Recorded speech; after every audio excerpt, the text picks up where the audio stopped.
So it's December 13th. Yes, the first day of the Christmas season for some of us. And why is this? Well, it's because December 13th is St. Lucia's Day, or St. Lucy's Day. Now, what does that mean? Well, St. Lucy's Day is a festival observed throughout Sweden in which the firstborn daughter of each family wears a flowering white gown and a crown of candles around her head. Obviously, it is reference to the ancient pagan symbols of fire and life-giving light. The daughter traditionally serves her mom and father breakfast in bed. Okay, that's one of the tales. There's a lot of in Europe. They do a lot of. This is celebrated a lot. It's a Christian Catholic saint, by the way. So the story goes like this: somewhere around the year 283, when Christians were just taking a hold of all the earth religions, the pagan religions.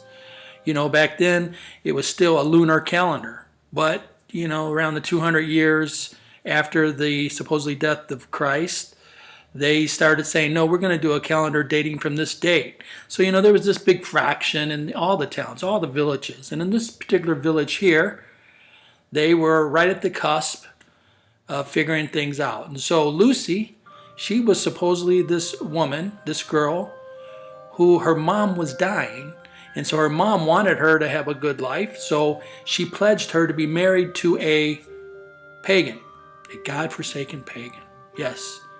Lucy was going to be married to a pagan. Now, the story goes that night, St. Agatha came to visit Lucy in her dreams and told her, hey, your mom's going to be fine. You don't have to marry the God-forsaken pagan. And so Lucy, the next day, she just said, hey, wait, hold it. The wedding's off. I'm not going to do this wedding. I don't have to. I'm a virgin, and I'm going to stay a virgin and a Christian. Well, this pissed the pagan guy off. It would be, And so anyway, he wanted her to denounce her Christianity or be a prostitute. I guess that was the options back then, right? So anyway, she said, no, I'm not going to do that. Well, of course, they bring in the soldiers, and the soldiers, boom, stabbed her in the throat, boosh, and blood's gushing out, but she wouldn't shut up. She kept talking about the Pope. And this really pissed another one off, so he gouged her eyes out. I shit you not, you can't make this up. Gouged her eyes out, and they blood, but then they miraculously healed. And she could see. Well, this went on, and she just wouldn't die. The bitch just wouldn't die. This went on, until a priest came along and read her the last rites. Then she just died. So that's one story. You can't make this up, can you? But this is a positive post today, this is a good day because I love me some Christmas time. Just so you know, I love the Christmas holidays. I love the Christmas time. I love the Christmas giving, love, peace on earth, goodwill to all men and women. The true spirit of Christmas. Now, there's another story that St. Lucy hid in the catacombs where all the Christians were hiding from the mean old pagans. And she wore candles on her head to light it as she was healing them. Could be. I'm not denying that. The simple truth of the matter is, though, that these stories started around the year 283, when the Christian calendar was being used by some, while most of the world was still using a lunar calendar.